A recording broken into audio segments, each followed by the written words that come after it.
es prêt, Jean-Marc? Oui, Marie, je suis tout près de toi. Alors je te dis... Pion.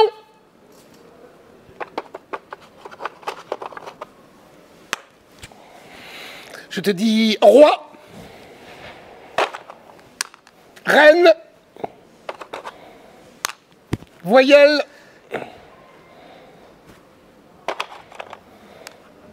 Consonne.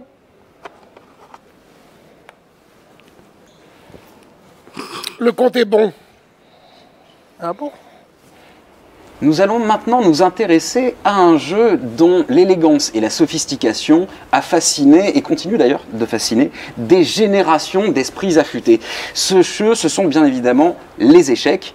Alors pour en parler avec nous, je suis en compagnie de Christophe Casamance. Christophe, bonjour. Bonjour. Alors merci beaucoup de nous rejoindre ici à la Cité. C'est un lieu que vous connaissez bien d'ailleurs, puisque en tant que responsable de Nomade Échecs, c'est bien ça le nom de votre club? Absolument. Vous êtes champion de France d'ailleurs, si mes souvenirs sont... Oui, depuis cette année, oui. Ah bah, félicitations. Ouais, chez les jeunes. Félicitations encore une fois. Vous êtes habitué à la Cité des Sciences puisque vous avez participé à plusieurs silencieuses, je crois, ici. Oui. La prochaine édition aura d'ailleurs lieu le 25 février, je le précise, à nos amis internautes. Et surtout, vous participez, vous animez le grand jeu sur le parvis de la Cité.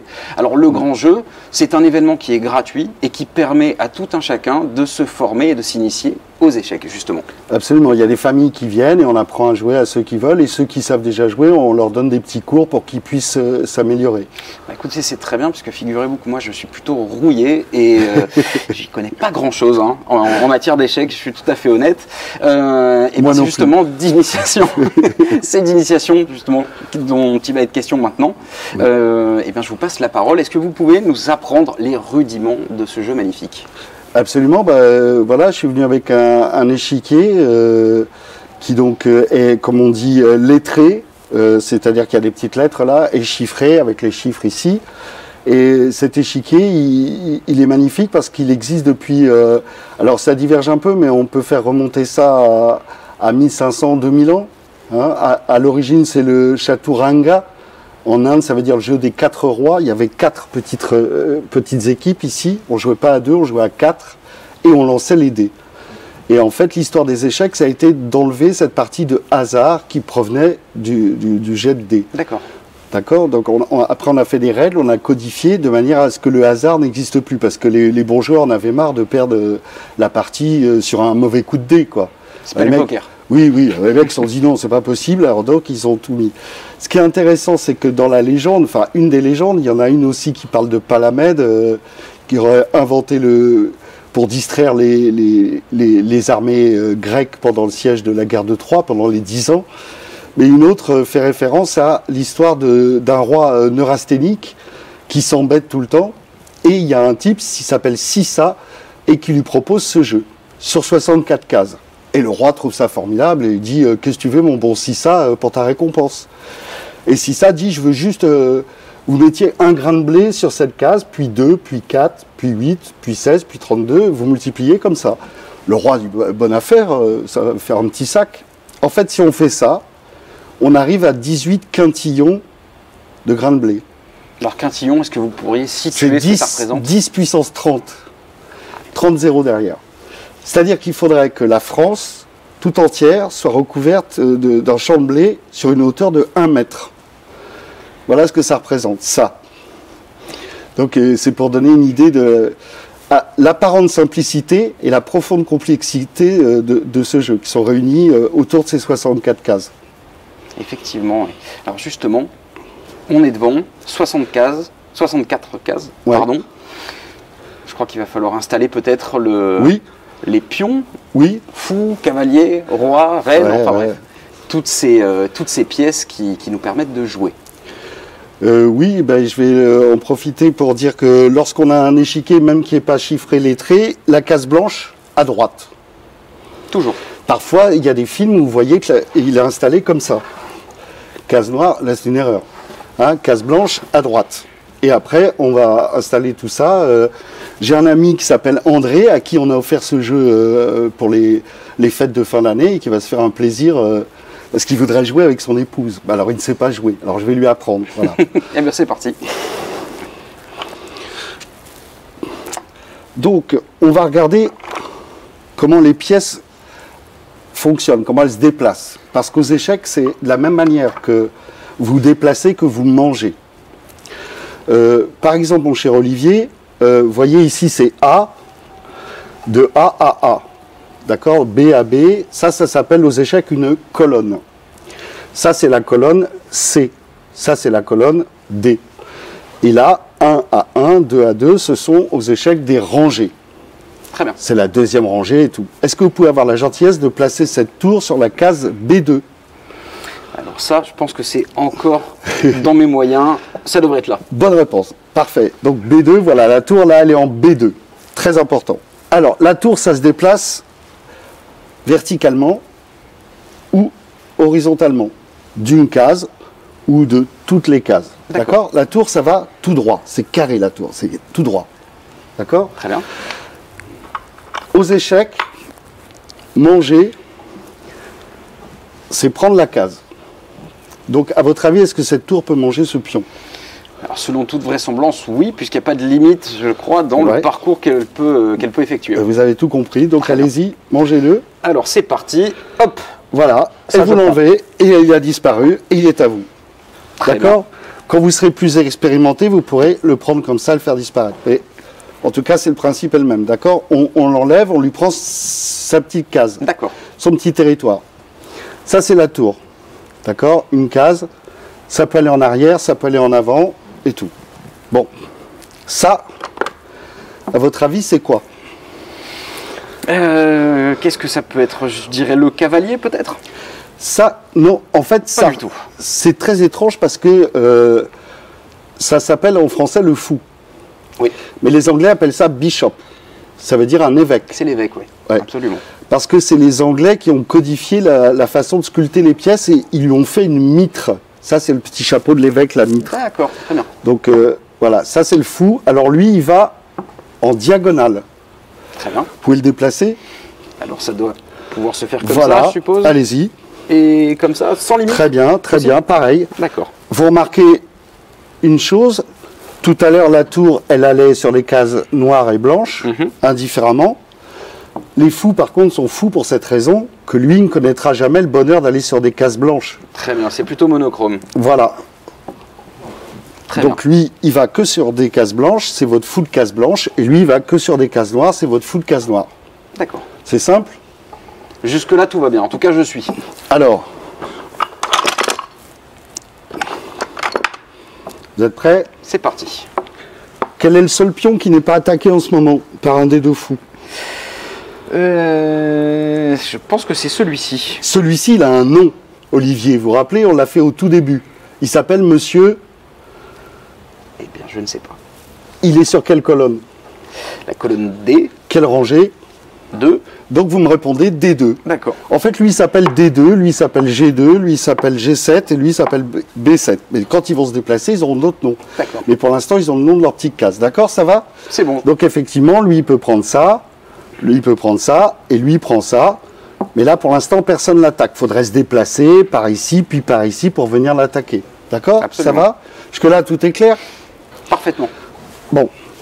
Et vous allez voir, c'est très simple, et puis ça va se compliquer un petit peu. Donc, les deux tours sont rangés aux extrémités. D'accord? H1 et A1. Les fous. Ça, à votre avis, c'est quoi? Ça doit être une reine, un roi. Ah, très bien, très Une bien. reine, allez. Reine.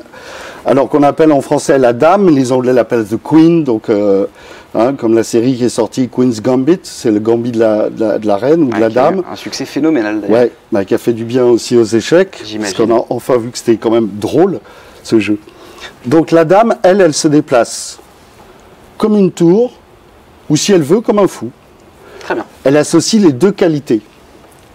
Vous comprenez? Ah oui, absolument. Donc c'est la pièce La plus puissante de l'échiquier, pas la plus importante. J'allais dire la plus polyvalente. Mais Mais très on peut dire ça aussi.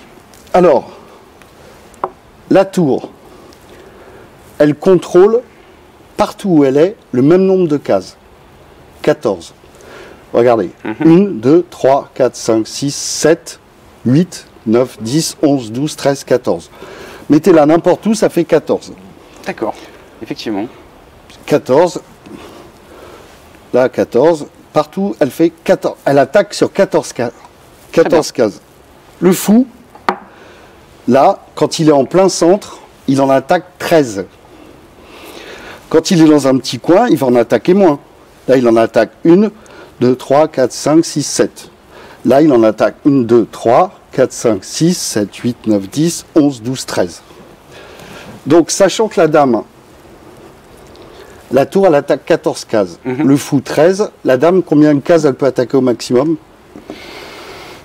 Je me hasarderais à dire 27, mais c'est parfait, c'est ça, c'est la bonne réponse. Impeccable. Là, donc la dame, c'est très puissant parce que ça tire sur toutes ces cases, vous voyez, là, là, là, là.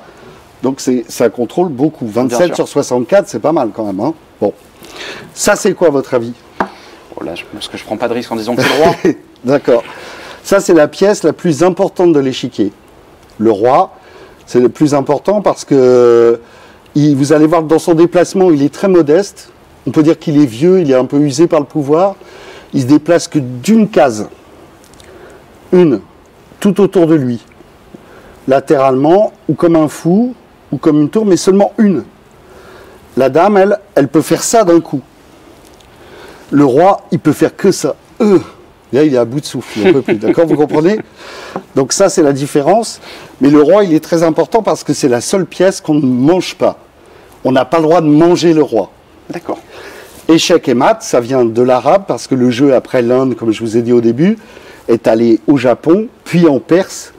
En 638, le calife Omar a attaqué la Perse, a ramené dans ses bagages le jeu qui s'appelait le chatranj à l'époque.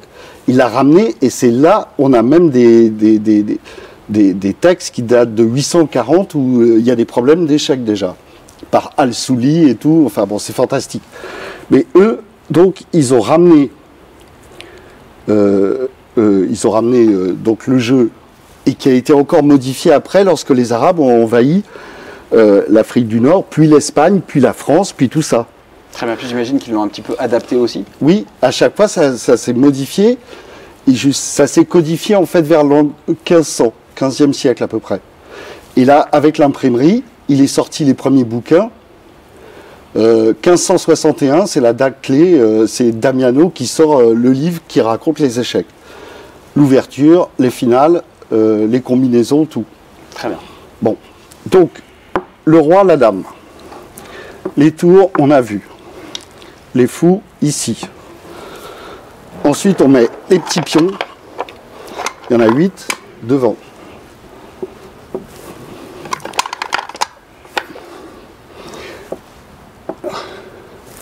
Et ça, qu'on n'a pas vu encore. Ça, c'est le... Ça, c'est le cavalier. Le cavalier. Ah, je m'étais trompé tout à l'heure, voyez. Là, pourtant, il ressemble bien... voilà. Ah là, les choses sont claires, ouais. Cavalier. Alors, si vous voulez bouger la tour, là, est-ce que vous pouvez?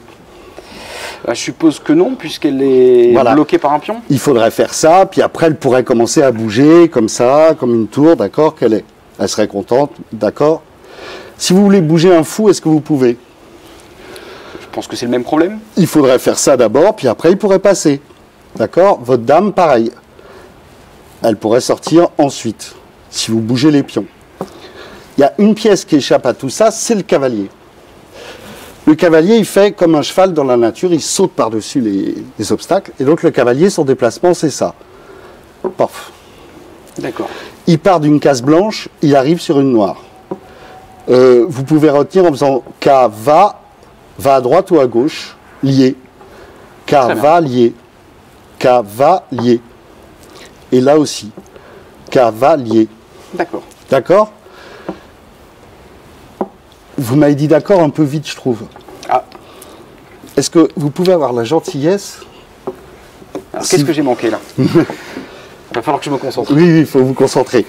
Est-ce que vous pouvez avoir la gentillesse de me marquer avec ces pions noirs toutes les cases où arrive ce cavalier? Alors, je vais essayer. Bonne réponse. Ici, oui. Parfait. Ici, oui. Non, ça va vite. Ici, oui. Ah ouais. Ici, oui. Ouais. Je pense qu'il y a un symétrique. Tac. Pas mal. Tac. Belle intuition. Et est-ce qu'il peut reculer, tiens? Eh ouais. Tout le monde peut reculer, sauf lui. le pion qu'on n'a pas vu encore. Très bien. Toutes les pièces, elles peuvent aller vers l'avant ou reculer. Alors voilà, on va finir par le symétrique inverse. Vous avez vu, ça fait? Ah, effectivement, vu comme ça, on ne pense pas forcément qu'il a un tel rayon d'action, mais là... C'est joli, non? Alors, ce rayon d'action, quand un cavalier est au centre, vous voyez, il attaque 8 cases. Maintenant, on va regarder s'il est ici. Même exercice. Alors là, je pense qu'il est un petit peu... sa capacité, son rayon d'action est un peu limité. Ça doit se limiter à peu près à ça, je pense. Oh, pardon, excusez-moi. Hop là. Quand il est sur une noire, à la base, il arrive toujours sur une blanche. Et inversement, s'il est sur une blanche, il peut arriver que sur des noirs. Très bien. D'accord? Ça, c'est pour retenir, pour aller un peu... Et dernier truc, si on le met là, alors, il est sur une noire, il arrive que sur des blanches. Là, ouais. Là. Voilà, et là, demi-cercle. Oh, là, je deviens quand même très très habile, je crois. Donc, vous voyez que là, il en contrôle 2, là 4, et quand il est au centre, 8. C'est pour ça qu'on dit cavalier au bord, cavalier qui dort. Enfin, c'est un truc comme ça. D'accord. Mais c'est vrai que là, il roupille, mais enfin, parfois, il en embuscade aussi, ça dépend. On verra. Vous avez vu ça? Donc, il nous reste à voir les pions. Les pions, ça a l'air de toutes petites choses comme ça, mais ils sont très importants. Et Philidor, qui était un très grand joueur à l'époque révolutionnaire française, qui était le meilleur joueur à l'époque, a dit que c'était l'âme des échecs. C'est intéressant. Pourquoi? Parce que c'est le squelette, en fait. Ça va dessiner une forme de squelette qui va se déplacer, se mouvoir, et sur lequel les autres pièces peuvent s'appuyer, s'accrocher pour attaquer le camp adverse. Aux échecs, c'est toujours les blancs qui commencent. Alors pour quelle raison d'ailleurs, on le sait? Alors là, j'ai pas d'explication. Parce que ça a été décidé comme ça. C'est une convention. Et en tout cas, les blancs proposent, mais c'est les noirs qui disposent. Parce que c'est les noirs qui vont répondre. On verra ça dans les ouvertures. Très bien. Donc un pion, au départ, ça peut faire 2 cases d'un coup. La première fois où un pion bouge, il a le droit de faire 2 cases. D'accord. Mais juste la première fois. Hein. Si vous avez joué ça, après, il n'a plus le droit de faire 2 cases. C'est juste c'est comme Usain Bolt, quoi. Il part des starting blocks, il va très vite. Donc, jouez une case ou 2 cases. Allez, on va commencer comme ça. Prudemment. Très bien, moi aussi. Allez, à vous. Allez, tentons ça. Très bien tenté. Il n'y a pas d'embrouille. Hein. On va peut-être faire ça. Très bien. Ah, le coquin.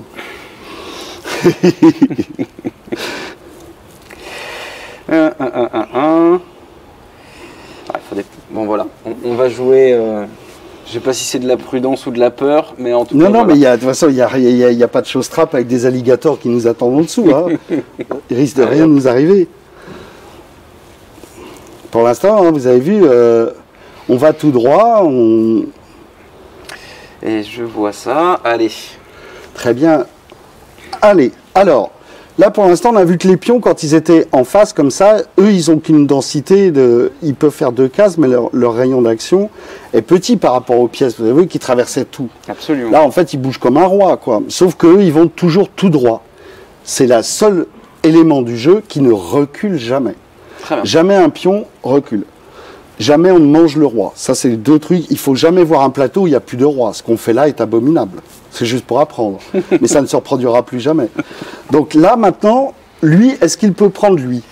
Et je crois qu'on a la possibilité, non, en diagonale. Voilà, on doit prendre en diagonale. En fait, le pion, il ne mange que en diagonale. Il avance tout droit, mais il mange en diagonale. Donc regardons. On va remettre ça au début, mais c'est très bien. Hein. Alors, par exemple, si vous jouez ça, et moi je joue ça, est-ce que vous pouvez me manger? Selon toute vraisemblance, oui. Ben voilà. Aux échecs, vous n'êtes pas obligé de manger. Contrairement au jeu de la lame. Vous n'êtes pas obligé. Mais si vous voulez, allez-y. Bah, écoutez, pourquoi pas. Hein. Il était bon ce pion. Ah bah j'allais dire, ça y est, ça m'a mis en appétit. Alors là, pareil. Là, c'est toujours possible. Voilà. Je vais pas m'en priver, sauf que là, je crois que je me mets un petit peu en difficulté. Est-ce qu'un pion a le droit de faire ça? Non. Le pion D sur sa colonne, il va tout droit. Sauf quand il mange, où là, effectivement, il prend en diagonale. D'accord? Et là, j'ai pas mangé, j'avance. Énorme erreur. Boulette suprême. Qu'est-ce qu'il peut faire, lui? Ah bah lui, il peut continuer à avancer. Continuez pour voir.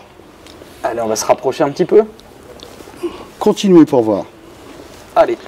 Lorsqu'un pion traverse tout le terrain, c'est là où c'est merveilleux quand même ce jeu. Parce que ce pion au début qui est un peu maladroit, qui avance 2 cases, qui peut pas prendre, il prend en diagonale d'une case, il peut pas reculer, il peut pas aller sur le côté, il peut rien faire. Quand il traverse tout le terrain, il peut se transformer. On appelle ça la promotion.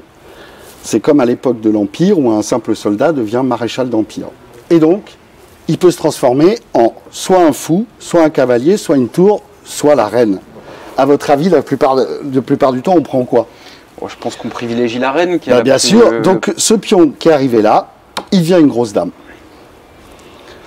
Tant et si bien qu'on pourrait jouer avec combien de dames au maximum? Sur le plateau? Ouais. Alors, ça sera toujours 2. Eh bien non, parce que vous avez votre dame du départ, puis si vos 8 pions se transformaient, vous pouvez jouer avec 9 dames. D'accord. Au maximum. Ça n'arrive jamais parce que vous perdez toujours des pions en cours de route, mais hypothétiquement, vous pourriez jouer avec 9 reines en même temps. D'accord? Donc vous transformez en dame et après ça va être une boucherie. Vous comprenez l'histoire? Il faut arriver à se faufiler et on arrive. Donc là, on va tout mettre en place. Vous connaissez les prises et après on va voir les choses un petit peu plus structurées. Allez, ça marche. Et surtout la finalité de ce jeu, cher Almat, le roi est mort, échec et mat. Parce que ça, c'est juste les mouvements, mais après, il faudra faire... Cette expression, d'ailleurs, c'est un héritage qui vient d'où? De l'arabe. Ça veut dire le roi est mort. Le cheikh, comme le cheikh d'Arabie, est mort. Cher Almat. Il est mort, le roi. Et c'est pour ça qu'on le laisse sur le terrain. On constate. Le mishkin, il est mort, le pauvre. Mais voilà. Mais on n'y touche pas, parce que quand même, on le respecte. On a beaucoup de respect, même s'il est mort. D'accord? Donc, maintenant, vous pourriez presque démarrer une partie. Ah ben, on va pas se priver. Combien vous avez de possibilités? Question interro-surprise, mon cher Olivier. Combien dès le matin, je transpire. Combien vous avez de possibilités, là, de jouer? De coups possibles, vous avez combien? 2, 3, 4, 10, 12? Oh là là, je serais honnêtement incapable de le dire si je ne prenais pas un temps de réflexion. Bon, à vue de nez, je dirais qu'il y a 1, 2, 3, 4, 5, 6, 7, 8 pions. 8 pions qui ont la possibilité de se mouvoir chacun de manière différente, je crois. Voilà. Ça nous amène à 16 possibilités. Bien. Ok, jusque-là, je me suis pas trompé. Eux, pardon, ils peuvent se déplacer aussi. Ouais. Allez, on va dire 20. Je l'attends. Mais on s'était pas mis d'accord avant, hein, bravo, hein, je vous félicite. Vraiment. Ah bah ça me rassure. Puisque vous avez 20 possibilités. C'est bon, la première interro est passée. Alors, vous prenez laquelle? D'instinct, comme ça. D'instinct, moi je vais avancer un pion. Très bien. Voilà, et puis comme je suis d'un naturel plutôt conquérant, je vais même avancer de 2 cases. Vous avez vu le gambit de la dame, vous? Je le confesse. Bon, parce que ça, c'est le jeu, ce qu'on appelle c'est le premier coup du gambit de la dame. Hein, c'est pion. Alors, dans la notation, on dit D2, D4, il arrive en D4. Lui, il part de D2, on ne dit pas d'où il part, on fait une notation simplifiée. D4, ça assume le gambit de la dame. D'accord? Moi, je peux répondre D5. Comme je vous le dis, c'est les noirs qui disposent. Donc, les défenses, elles viennent toujours du côté noir. Parce que les blancs, ils peuvent proposer ou D4, ou E4 sur E4. Je peux répondre la symétrie. Je peux jouer une sicilienne. C5, c'est une sicilienne. Je peux jouer une carocane, dans l'intention de faire ça. Je peux jouer une aléquine, sortir le cavalier comme ça. Je peux jouer le dragon, accéléré. Donc les noirs, ils ont plein de ressources. Ils ont étudié tout ça. Ils savent par quel bout les attraper. Puis là, on constate aussi qu'il y a toute une terminologie qui accompagne le mouvement. Ah oui, c'est de la poésie pure. C'est magnifique. Alors, ce qui est important de capter, juste pour ceux qui débutent, hein, sont les personnes à qui on s'adresse en priorité, ici, c'est l'importance de ces 4 cases-là. E4, E5, D4, D5. Ça s'appelle le centre. Comme dans une bataille, comme sur un combat, comme même dans les sports, le football, la bataille du milieu de terrain qu'on appelle, il faut contrôler ce centre. Bien sûr. Parce que tout part de là, donc il faut penser à se développer ou à sortir ses pièces en fonction du centre. On va regarder très vite. Là, lui, E4, là, il occupe E4. Mais il contrôle quelle case du centre que j'ai défini là? E4, D4, E5, D5. Quelle case où il peut manger? Celle-ci et celle-ci en priorité. D'accord, ça c'est le centre élargi. Mais dans le centre, c'est juste ces 4 cases. Effectivement, lui, si je fais ça par exemple, ça s'appelle la défense scandinave. Dans la défense scandinave, il prend. Bien sûr. D'accord? Donc, il occupe une case du centre, mais il en contrôle une. Moi, je fais la même chose. Et là, vous allez sortir cette pièce pour attaquer ce petit pion. Donc, il faut le mettre où cavalier va aller en... Normalement, il va aller là. Si l'objectif, c'est de l'attaquer. Ça s'appelle... C'est en F3. Cavalier F3, d'accord? E4, E5, cavalier F3. Moi, je veux défendre ce petit pion parce que je l'aime beaucoup. Puis on a vu l'importance des pions, quand même. Hein. La plupart des parties, je vais vous dire franchement, elles se gagnent en finale. C'est celui qui a un pion de plus ou qui va faire dame qui gagne. La plupart des matchs, c'est comme ça. Bon. Je sors ce cavalier qui me permet de défendre ça. Si vous me croquez ça, je vous croque ça. D'accord? Mauvaise affaire. Vous perdez ça contre ça. Ouais. Ça vaut 1 point. Ça vaut 3 points. Mieux vaut le préserver. Il faut mieux le garder, quoi. Sauf si on fait un sacrifice utile, mais là, ça serait vraiment une boulette. Alors, ça vaut 3 points. Le fou, 3 points. Une tour, 5. Ça attaque 14 cases, c'est un peu plus important. Et la reine, 9. On considère que 2 tours sont légèrement supérieures à une dame. Donc, c'est pour ça qu'elle vaut pas 10, elle vaut 9. Très bien. D'accord? Bon. Sortez le fou. Alors, on va... Très bien, fou C4. Très bien. Et moi, je joue ça. Ça, cette ouverture porte un nom. On vient de jouer un truc qui a été inventé... Quand? Alors, vous m'avez dit quoi tout à l'heure? Que ça a été inventé au XVIe siècle, 1562, premier livre. Pas mal. Alors, est-ce que ça remonte à... Oh, je ne sais pas si ça remonte à aussi tôt dans l'histoire. Alors, on va dire en 1600. En 1600, les mecs, ils jouaient ça. Ça s'appelle la partie italienne. D'accord? Ce qu'on vient de faire là, on peut le refaire une petite fois. Vous avez la mémoire. Parce qu'aux échecs, il y a la création, tout ça, mais il y a aussi la mémorisation pour les choses. J'imagine, oui. Donc vous avez joué E4. Alors, on a fait ça. Moi, j'ai joué E5. Vous avez joué cavalier F3 qui attaque ce pion. Moi, j'ai fait cavalier C6 pour le défendre. Vous avez sorti votre fou en C4. Et moi, j'ai sorti mon fou en C5. Là, on a fait une partie italienne. Très bien. Je vous ai dit tout à l'heure que le roi ne bougeait que d'une case, sauf dans un coup miraculeux que vous allez faire maintenant. Vous allez prendre votre roi et il va faire 2 cases. Très bien. Alors, il va faire 2 cases. Alors, il fait soit F1, en avant, soit latéralement. sur le côté. Voilà. Ensuite, vous allez prendre votre tour. Ah oui. Vous allez la passer par-dessus sa tête et vous allez la faire arriver là. Voilà. Ça s'appelle le rock. Ça vient de l'anglais, les Anglais appellent ça rook, donc et les Anglais disent c'est to castle, c'est faire le château. Le roi au centre, il est potentiellement susceptible de se faire flinguer par tout le monde. Bien sûr. Donc il va se cacher, il va se réfugier dans son château. Le coup de roc, c'est quand là l'espace est libre, vous avez sorti le cavalier, vous avez sorti le fou. Maintenant, vous prenez votre roi et la tour. D'accord ? C'est une façon de le préserver un petit peu. Allez-y. Alors, c'est parti, je vous suis. Hop. Très bien. Donc là, vous avez fait le roc. Ça sert aussi à sortir vos tours. Vous avez vu que les tours, elles valent beaucoup de points, mais là, elles sont un peu opprimées. Elles sont un peu malheureuses. Est-ce que moi, je peux faire le roc? Et non, puisque vous êtes bloqué par le cavalier. Ça va être quoi, mon coup naturel? Je crois qu'il va falloir sortir le cavalier. Je sors mon cavalier. Et après, voilà, on peut commencer une vraie partie. Très bien. Là, on est sur des bases saines, propres, simples à retenir. Mais c'est comme si je vous donne une voiture et que vous ayez 8-10 ans. Là vous partez bien, vous savez conduire. Ça va. Il ne peut rien vous arriver de grave, là. Personne ne peut prendre... Même le champion du monde ne peut pas vous mater, là. C'est pour ça que c'est important, les ouvertures. Parce que si on ouvre n'importe comment, si on fait des bidouilleries sans se préoccuper du centre, de la sécurité de son roi ou sortir ses pièces légères, ce qui se passe, c'est qu'on peut se faire mater en 3-4 coups. Je me rappelle d'un Colombo célèbre où il y a le champion du monde, soi-disant, il prend le mat dit de l'idiot. Le mat de l'idiot, c'est quand même, il faut le faire. Les mecs, ils jouent un truc comme ça, et le mec, il fait ça. Lui, là, il a, et il lui dit mat. Maître, vous êtes mat. Et c'est terrible, voilà, c'est comme ça. Là, il est mat, le roi. Absolument. Mat, ça veut dire échec. La dame attaque le roi. S'il y avait ça, il pourrait se sauver là.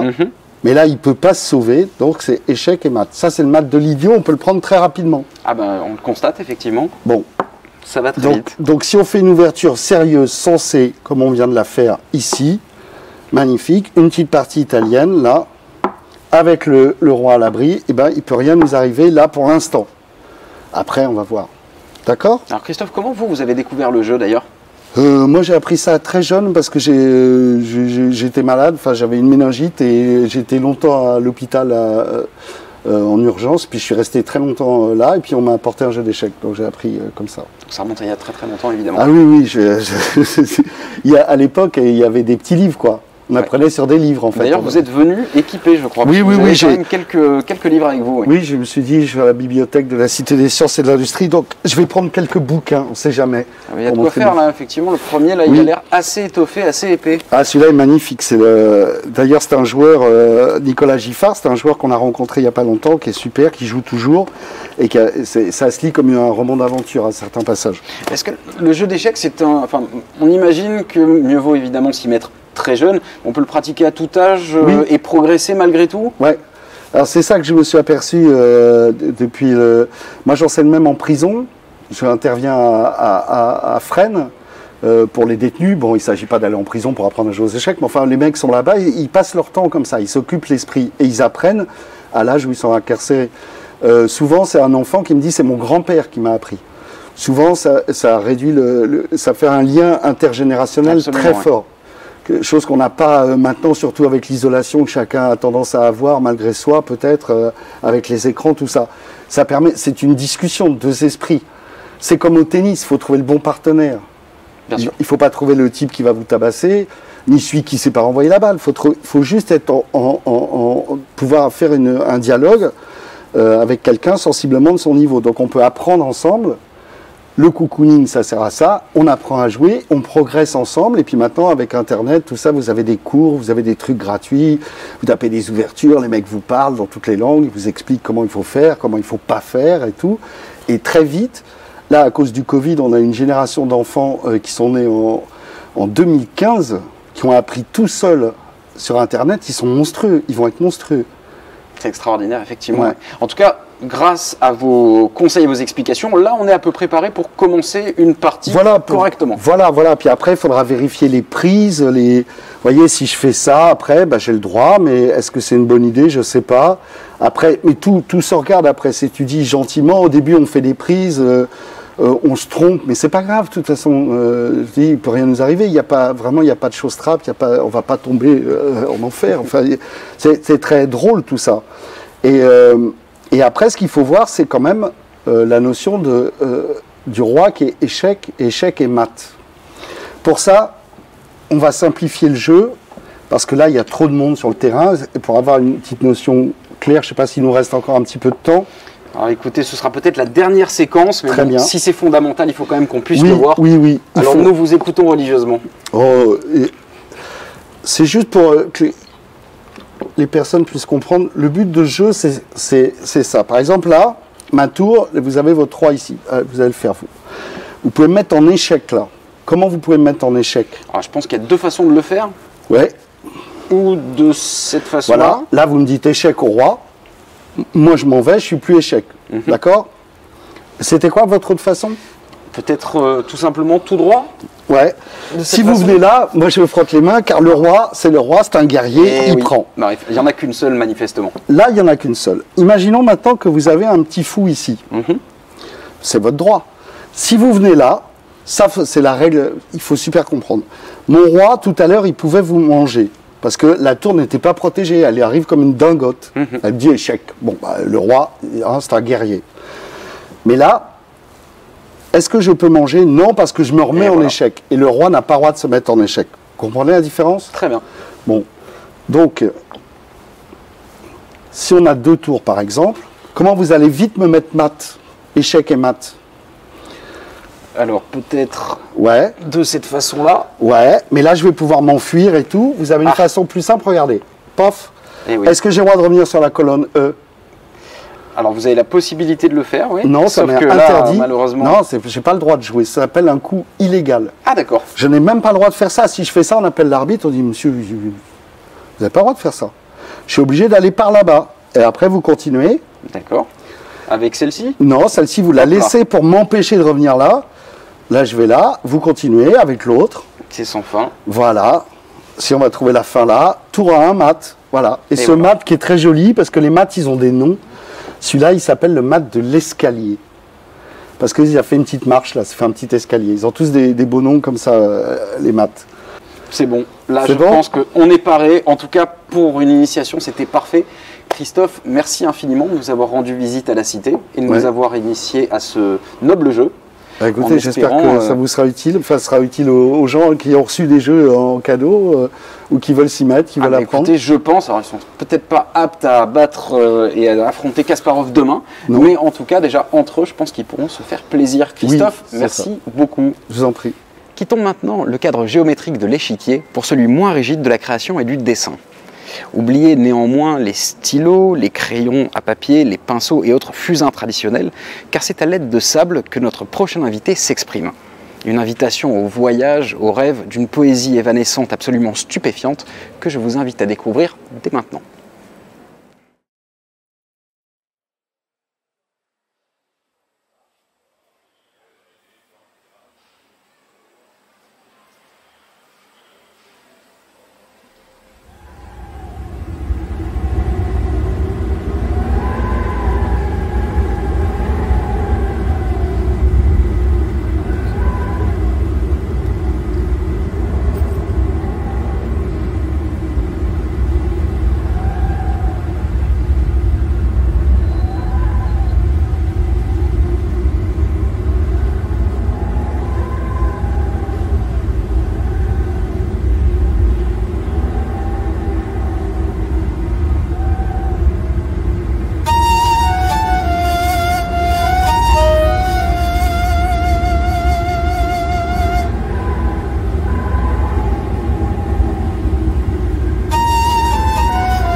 David Myriam nous a rejoint. David, merci beaucoup d'être en notre compagnie. Bonjour.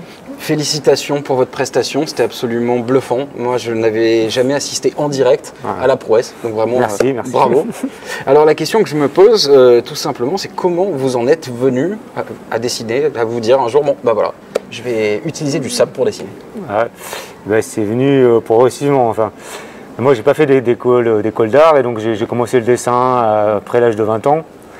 Sur papier, voilà, noir et blanc plutôt, sur papier, encre, peinture, feutre, etc. Donc dessin, BD. Et en même temps, dans les années 90, donc j'ai découvert le cinéma d'animation. J'ai appris ça dans une MJC. Donc et là, on faisait plutôt en volume, quoi, avec vous voyez, pâte à modeler, oui, bien sûr. Carton, les décors en carton, en 3D, quoi. Et là, en fin 90, en 98, donc là, j'avais l'occasion de faire un stage de réalisation. Donc c'était, il se trouvait que c'était avec du sable. Donc je connaissais pas trop. Hein. Donc on était plusieurs, donc on a créé un film donc en 2 semaines avec plusieurs tables à dessin, et un film, un court métrage, dessin sur sable, donc voilà, transformé sur une table lumineuse. Avec le sable, donc ça m'a plu et bon, après j'ai fait un peu autre chose mais j'ai pas lâché ça, enfin j'ai recommencé après 2000 petit à petit à m'y mettre, j'ai fait une table chez moi et donc là j'ai commencé par faire 2 films d'animation en 2004-2005. Je crois qu'à l'époque d'ailleurs, si mes souvenirs sont bons, en France vous étiez quasiment le seul à proposer ce type d'approche, non? C'est bien ça? En tout cas pour le spectacle, mais en film d'animation c'est vrai que c'est très rare aussi, hein. Il y a peu de gens qui font des films d'animation en sable dans le monde, quoi. Et donc après, oui, pour le spectacle, j'ai commencé en 2006 parce que là, j'avais su aussi que ça se faisait en spectacle. Donc comme j'aimais bien la technique et puis que c'était intéressant de faire des spectacles, je me suis lancé donc en 2005-2006. Et effectivement, là, à l'époque, au niveau mondial, on devait être moins d'une dizaine à faire ça en fait en spectacle. Ah, effectivement, vous étiez très peu nombreux. Qu'est-ce que vous trouvez dans le sable que vous n'avez pas trouvé auparavant avec d'autres formes plus traditionnelles? Ce que j'aime bien déjà, c'est que de prime abord, c'est plus facile. Parce que déjà c'est manuel et on peut effacer tant qu'on veut, on peut recommencer. Bon, c'est pas comme le papier à l'encre, une fois qu'on a fait un dessin à l'encre, il faut prendre une autre feuille, quoi. Tandis que là, on peut recommencer tant qu'on veut. Et c'est agréable, quoi, le sable, déjà, bon, c'est fin, c'est doux, quoi.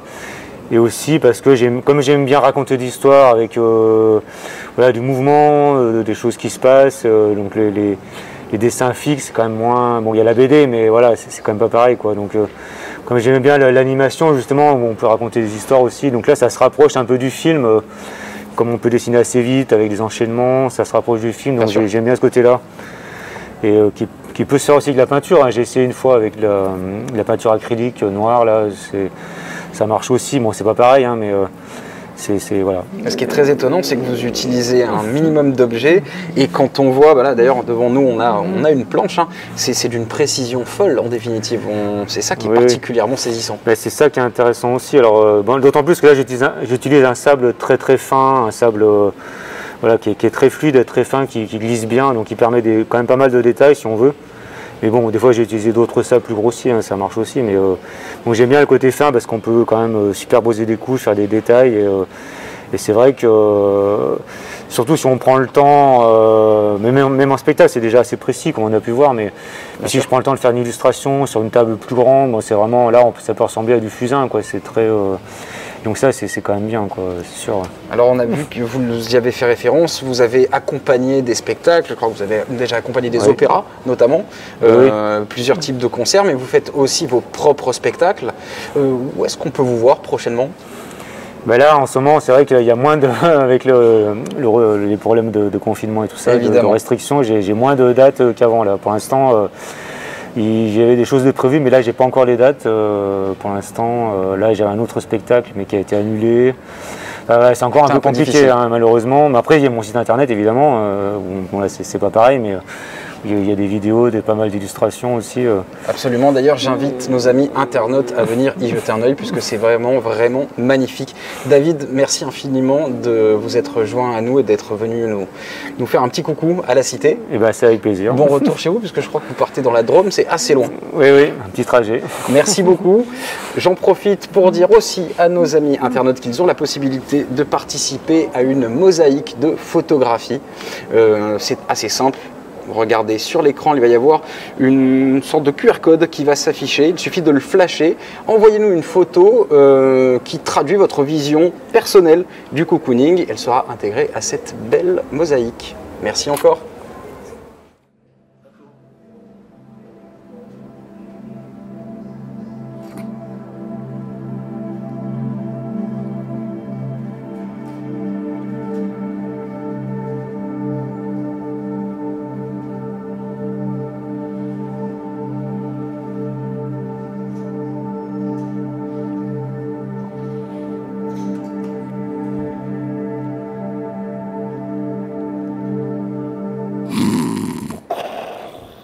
Si David Myriam a fait voguer notre esprit vers des contrées oniriques, notre prochain invité, lui, nous invite à un tout autre type de voyage intérieur, celui-là. Jean-Claude Essetier va effectivement nous éveiller à l'art subtil de l'auto-hypnose. Jean-Claude, bonjour. Bonjour. Merci beaucoup d'avoir répondu à l'invitation de la Cité des Sciences et de l'Industrie. Alors, pour que les choses soient claires et surtout pour essayer d'apaiser les esprits les plus rétifs à ce type d'exercice, il ne sera pas question de paupières lourdes, de pendules ou de manipulation de l'inconscient, que les choses soient claires. Non, pas du tout. L'hypnose de spectacle, c'est fait pour impressionner un public. Et là, l'hypnose classique, l'auto-hypnose, c'est pour impressionner personne finalement. C'est pour soi-même qu'on le fait. Très bien, ça sert à quoi justement? Quel bénéfice on peut tirer de l'auto-hypnose? Alors déjà, l'auto-hypnose, il y a plusieurs utilisations. Soit on peut l'utiliser tout simplement pour aller chercher une ressource immédiate, un apaisement immédiat par exemple, chercher du calme à l'intérieur de soi. Ça peut très bien être aussi une façon de lever des blocages qu'on a. On a un objectif à atteindre. Je veux par exemple bien dormir cette nuit, je veux arrêter la cigarette. Et on peut très bien aller voir ça soi-même et essayer de lever ses propres blocages. Et puis moi, la façon dont je l'utilise moi, c'est plutôt aller écouter, mieux me connaître, écouter mon corps et voilà, tout simplement, mieux me connaître, tout simplement, me connecter à moi-même. Et c'est un exercice que vous pratiquez sur une base vraiment régulière? Oui, alors faut savoir que même 2 minutes, même 5 minutes peuvent suffire par jour. Après, il m'arrive de ne pas en faire pendant une semaine, 2 semaines, et puis finalement j'y reviens un petit peu. Mais plus on l'utilise, et plus on y arrive. Très bien, écoutez, en fait, je vois à peu près à quoi ça peut ressembler. J'ai bien compris quels étaient les bénéfices qu'on pouvait en tirer. Bon, le plus important quand même, c'est de savoir comment il faut procéder. Oui. Je vais vous laisser piloter. Expliquez-nous comment on doit s'y prendre. Alors déjà, il faut se mettre à un endroit calme. D'accord. Pas forcément s'isoler, mais être à un endroit confortable où on sait qu'on va pas être dérangé et qu'on ne va pas nous-mêmes déranger quelqu'un. On peut mettre une petite musique histoire de se détendre. Ça peut permettre à lâcher un peu prise, détendre les tensions qu'on a dans le corps. Et puis, une fois qu'on a trouvé cet endroit-là, moi, je préconise de le faire soit debout, soit assis. Si on se met couché, le problème c'est qu'on peut s'endormir et du coup c'est plus de l'auto-hypnose, c'est une sieste. Et du coup, y a pas besoin, enfin moi j'ai pas besoin de vous expliquer comment on fait une sieste, vous y arrivez très bien. Du coup c'est ça le danger.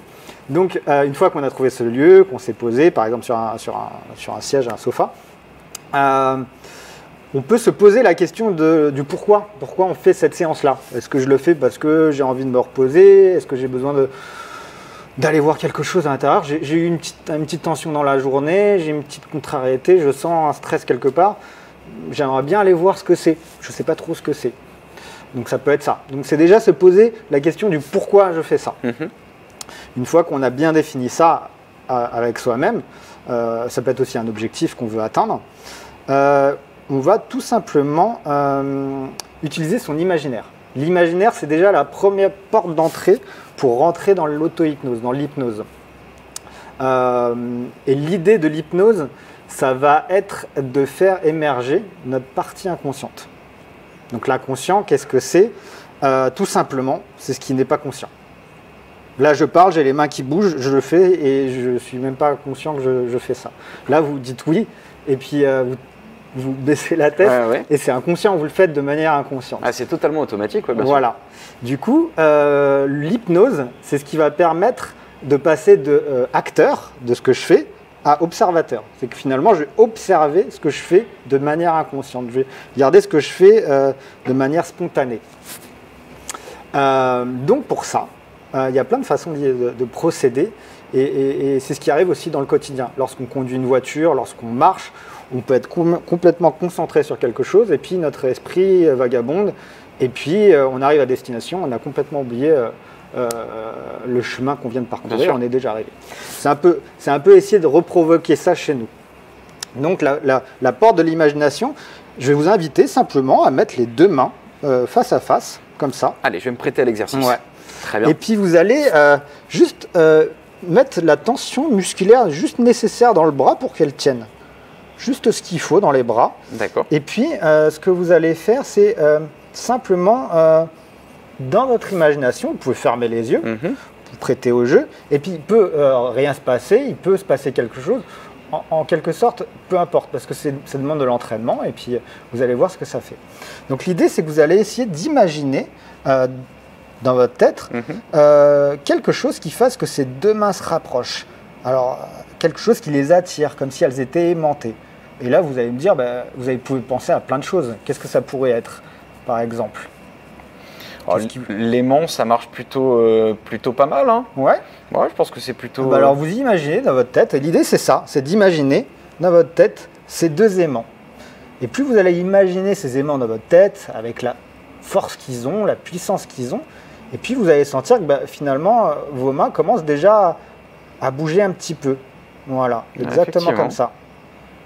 Et c'est par petit à coup, vous voyez que déjà, vous accompagnez à votre imagination, votre inconscient qui commence à bouger de la même façon.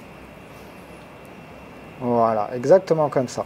Et puis, au moment où ces mains se toucheront, vous les relâcherez complètement détendues. Et en fait, c'est un peu comme si on prenait par la main cette partie inconsciente, on la prenait par la main avec notre imagination, on va l'aider avec notre imagination, et puis au bout d'un moment, on va la lâcher, et puis c'est l'inconscient qui prendra le relais. Mais au début, on fait juste des petits jeux comme ça, avec nous-mêmes, avec l'imagination, et on laisse simplement le corps faire. Et vous voyez déjà que ça fonctionne. Ah oui, là, oui, c'est vrai que ça se touche. Là. et donc, quand on en arrive là, on fait quoi? On relâche? On peut relâcher. C'est déjà un premier petit exercice. Et on peut voir déjà que... vous pouvez ouvrir les yeux. Hein. On peut les ouvrir, les fermer. Ouais. C'est juste des petits jeux ludiques déjà pour permettre de rentrer dans cet état-là.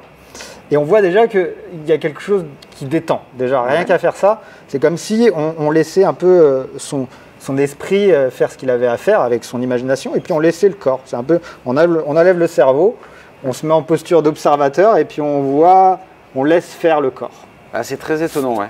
Alors vraiment, pour l'avoir testé, j'ai vraiment joué le jeu, je vous l'assure, de manière très très sincère.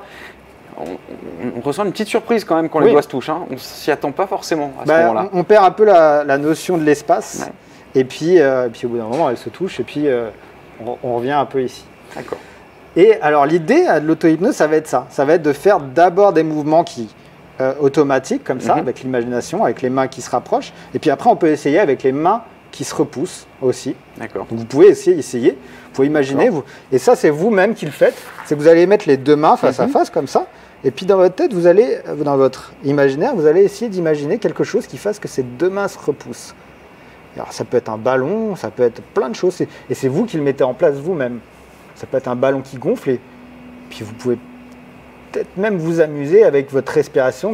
À chaque respiration, c'est comme si vous faisiez gonfler ce ballon imaginaire dans votre main. Et puis plus vous l'imaginez, et plus vous sentez que les mains qui s'éloignent. Et vous voyez déjà que les sensations au niveau des mains, elles peuvent commencer à changer. On peut sentir un peu plus engourdi au niveau des mains. On peut sentir qu'il y a des petits picotements. Et puis on peut sentir aussi que ces mains s'éloignent de plus en plus. Vous m'avez devancé parce que j'allais vous parler des picotements. Là. Ouais. Exactement. C'est comme ça. Ouais. Vous savez, c'est un peu comme quand on conduit, on est super concentré sur la route, et puis au bout d'un moment, on est un peu comme en pilote automatique. Et là, c'est la même façon. C'est qu'au bout d'un moment, à force de faire ces exercices d'imagination, on va laisser un peu le corps s'exprimer de façon automatique. Donc plus on va le faire, on va faire des exercices qui vont repousser, qui vont les rapprocher. Et puis après, au bout d'un moment, on va demander un peu, une fois que ça sera assez fluide, assez automatique, on demandera justement cette partie qui est automatique, cette partie, on peut l'appeler l'inconscient. On va poser à voix haute, on va dire, inconscient, maintenant, je vais te demander de prendre un peu plus de place et puis de faire bouger ses mains de manière libre. Et du coup, les mains vont commencer petit à petit, c'est de l'entraînement. Elles vont bouger petit à petit, elles vont peut-être faire des petits mouvements, peut-être au début pas grand-chose, et puis au bout d'un moment, elles vont bouger de plus en plus libre. Et à ce moment-là, c'est là qu'une communication peut se faire avec son propre inconscient. Et qu'est-ce qui se passe à ce moment-là? Vous, maintenant, vous le pratiquez de manière très très récurrente, très fréquente. Quand vous connectez justement à votre inconscient, comment vous vous mouvez dans cet espace-là? C'est juste simplement des mouvements. Et je peux simplement, au bout d'un moment, la communication, elle se fait comme un code. C'est-à-dire qu'on va aller demander à son inconscient de faire un geste pour dire oui et un geste pour dire non. Et c'est comme tout à l'heure, ou quand je vous ai, et comme à l'instant, vous faites ce mouvement oui, qui est inconscient, c'est que quand vous posez des questions, le corps réagit aussi de manière inconsciente. Donc vous posez des questions au début qui peuvent être très basiques. Est-ce que ce soir, je mange des pâtes? Est-ce que demain, ça serait bien que j'aille à cet entretien? Est-ce que ça serait bien que j'aille à ce rendez-vous que j'ai? Et puis, le corps va s'exprimer. Et donc, vous pouvez poser plein de questions comme ça. Et puis, vous pouvez aussi demander à cette partie inconsciente d'envoyer en fait des choses. C'est-à-dire, est-ce que tu peux m'envoyer un peu d'apaisement? En fait, on peut rechercher plein de choses comme si on avait un ami à l'intérieur de nous-mêmes qui pouvait nous conseiller. Et c'est un peu comme tous les meilleurs amis. Si on va voir notre meilleur ami que quand ça va pas, au bout d'un moment, le meilleur ami il fait non, en fait, ça fonctionne pas comme ça. Ouais, bien sûr. Et c'est un peu la même chose avec cette partie inconsciente qu'on a. C'est que si on va le voir régulièrement, cet ami, c'est entre guillemets, les conversations, la connexion, elle sera de plus en plus fluide en fait. Très bien. Alors, sans vouloir violer le secret de votre intimité, à titre personnel, quel bénéfice justement vous en avez tiré au fil de cette exploration et de cette expérience? Alors, je l'utilise au quotidien déjà pour mieux m'endormir, parce que c'est utile de bien dormir. Bien sûr. Donc je l'utilise le soir avant de me coucher, juste simplement en faisant quelques mouvements de temps en temps, pas tous les soirs, mais quand j'en ressens le besoin, j'ai besoin de me détendre, et donc ça apaise, ça va apaiser. Uniquement par ce procédé de visualisation visualisation et de laisser le corps bouger à sa manière, et puis au bout d'un moment, tout le corps s'apaise. Donc il y a ce côté-là. Je l'utilise aussi, parfois, on a ces petits signaux, comme je disais, dans la journée. On a une boule au ventre, on a une petite tension, on a un agacement, on a une tristesse, on a une émotion quelque part, et qui se manifeste peut-être des fois dans le corps, on a des tensions. Et je l'utilise aussi pour aller interroger ça. Des fois, je ne sais pas d'où ça vient, et je vais me poser un instant, et du coup, je vais interroger cette partie de moi, cette partie inconsciente, je vais interroger mon corps en fait. Très bien. Qu'est-ce qui fait que j'ai cette tension-là? Et j'ai des réponses qui arrivent de manière inconsciente. Ça ne nécessite pas forcément d'avoir une connaissance très très fine des exercices de respiration, de choses de ce type-là? Pas nécessairement. Non, pas nécessairement. Et puis il y a aussi, quand je disais les tensions qu'il y a, le corps s'exprime. C'est-à-dire qu'il enregistre toutes les mémoires, toutes les émotions qui ne sont pas vécues, il les enregistre. Et le fait de faire ces auto-hypnoses-là, ça permet au corps de pouvoir exprimer ce qui n'a pas pu être vécu en fait. Très bien. Donc on peut avoir des tensions, un agacement justement, une tristesse. Et en faisant ces exercices-là, on va laisser simplement les émotions s'exprimer et puis s'en aller. Très bien, écoutez Jean-Claude, merci beaucoup pour toutes ces explications qui sont en plus, à mon avis, plutôt propices à une vie d'intérieur douillette et calme, comme c'est le cas quand on est dans plein cocooning. Puisque c'est quand même le sujet de notre programme, n'hésitez pas à essayer ces fameux exercices. Je m'y suis prêté de bonne grâce et de bonne foi, je vous assure, ça fonctionne bien. Je peux vous dire que là, je pourrais m'allonger dans un transat, mais on n'en est pas loin. Jean-Claude, merci infiniment de votre venue. Merci Olivier. Et je ne doute pas que les plus anxieux d'entre nous, notamment, se prêteront très bientôt à l'exercice. Je les invite à essayer au moins tenter l'expérience.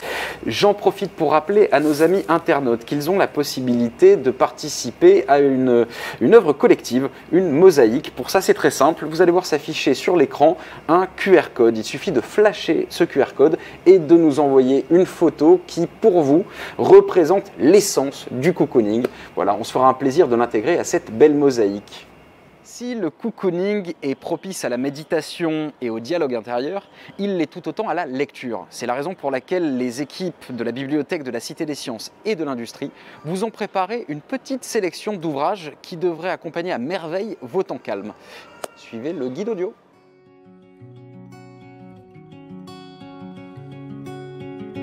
Un chat heureux en appartement de Laetitia Barlerin. Petit à petit, les chats deviennent l'âme de la maison, disait Cocteau. Et si le bien-être de cette âme reflétait le bien-être de tous ses habitants?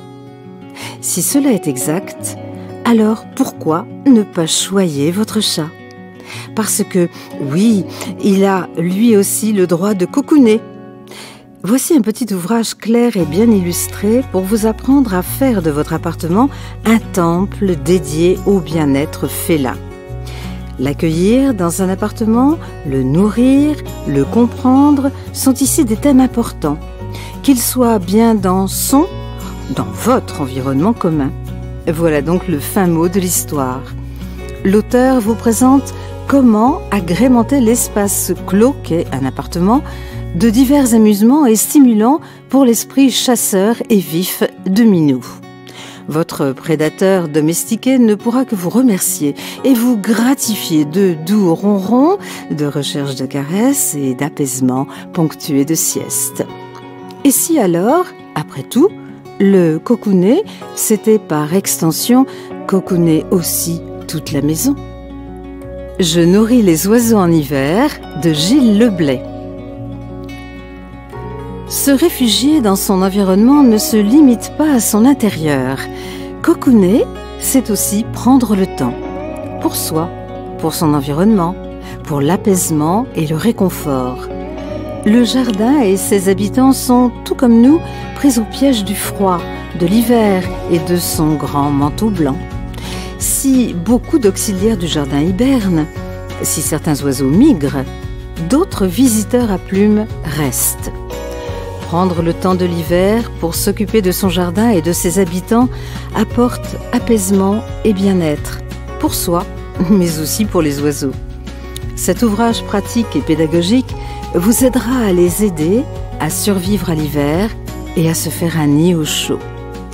Apprendre à les nourrir et les accueillir durant cette période sont autant de réflexes mis en lumière par l'auteur qui souhaite avant tout sensibiliser le lecteur. Le bien-être du jardin passe aussi par le bien-être de ses habitants et ce livre rappelle que les choyer est important, réconfortant, gratifiant et si essentiel. Le guide de dégustation de l'amateur de thé de François-Xavier Delmas, Mathias Minet et Christine Barbaste. Voici un ouvrage de référence indispensable pour les amateurs de thé. La découverte du thé et sa dégustation sont à portée de main.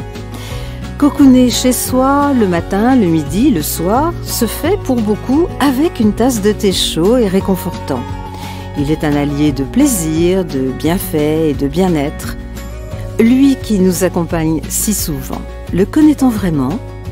Connaissons-nous vraiment les nombreuses variétés, leurs points communs, leurs différences, leurs subtilités? Comment sont-elles cultivées? Et la cueillette, comment ça se passe? Tout cela n'a rien à voir avec la dégustation, me direz-vous? Et pourtant, un bon thé débute par tous ces éléments.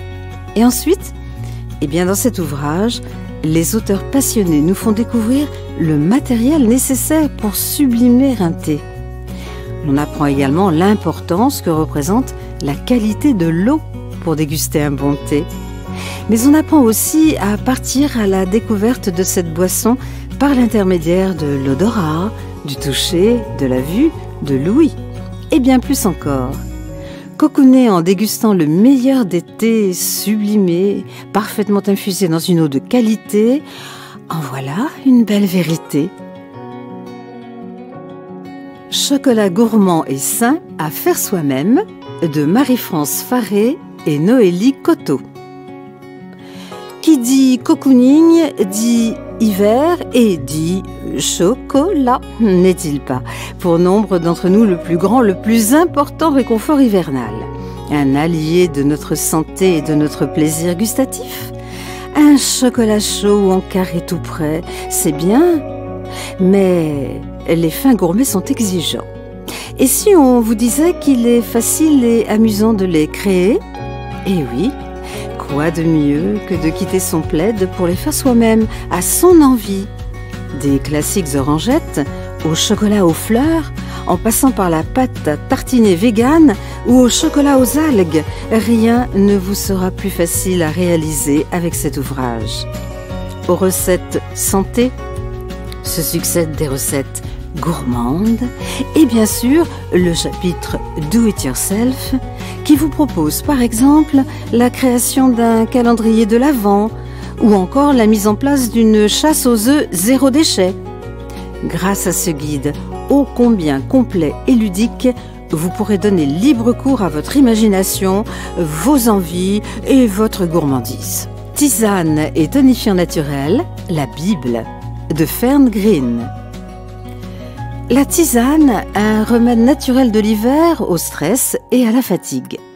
Intemporelle, cette boisson accompagne si bien les soirées froides et sombres. Si elle nous apaise, d'autres boissons créées à base des mêmes plantes peuvent cependant nous tonifier. Prenons le cas de la menthe, par exemple. Effectivement, associée à la verveine, elle donne une tisane relaxante, mais une fois combinée au carvi et au fenouil, elle tonifie le corps et l'esprit. Et mariée au concombre, eh bien, nous avons une belle et délicieuse eau détox. Ces plantes, tantôt sèches, tantôt fraîches, sont ici mises à l'honneur. Leurs bienfaits sont présentés et analysés clairement, de manière à ce que le plus grand nombre puisse devenir un maître en la matière.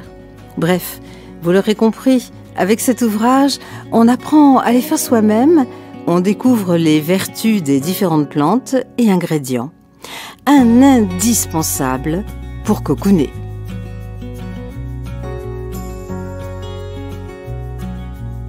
En premier lieu, le grand livre des cosmétiques d'Émilie Hébert vous propose conseils et astuces afin de réaliser vos propres recettes de cosmétiques solides et liquides à partir d'ingrédients naturels.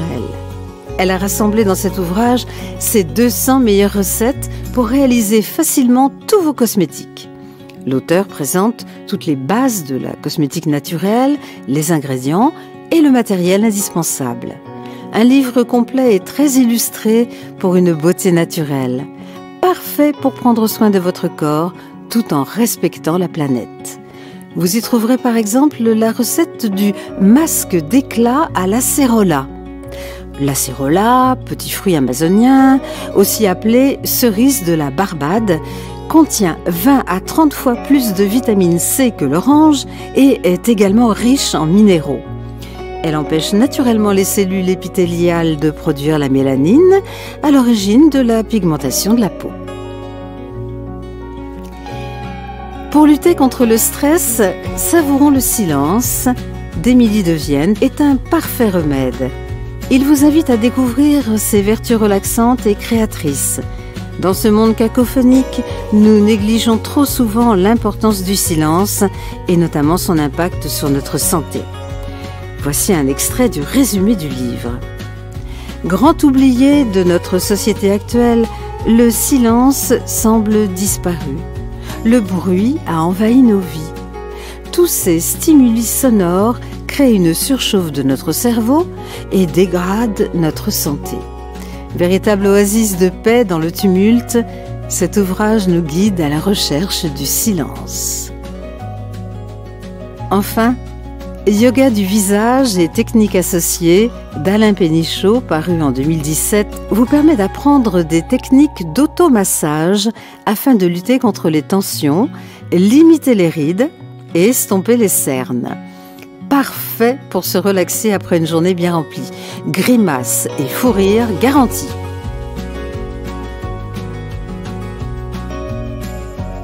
L'atelier biscuits d'Eloïta. 8 ateliers gourmands pour réaliser de délicieux et jolis biscuits à partir d'une simple pâte sablée. Ces recettes sont simples à réaliser et expliquées en quelques étapes pour mettre facilement les mains à la pâte. Elle propose une multitude de déclinaisons à chaque activité pour nous régaler encore davantage. Vent d'hiver, petites histoires pour réchauffer les jours froids de Karl Norak et Gerda Dendoven. Des petites histoires à lire au coin du feu. Comme le dit l'auteur dans une de ses poésies, des 4 saisons, l'hiver est celle qui raconte le plus d'histoires. L'atelier laine d'Agnès Pironon. 8 ateliers créatifs pour fabriquer de jolis objets décoratifs avec du fil de laine, pompons, tissage, tapisserie. Ces activités avec de la laine sont simples à réaliser et expliquées en quelques étapes. Chacune est assortie de multiples variantes pour donner plein d'idées. Le yoga pour les enfants, 25 postures pour s'initier et se relaxer de Susanna Hoffmann. Le bourdonnement de l'abeille, l'arbre, la guirlande. 25 postures de yoga spécialement adaptées pour les enfants.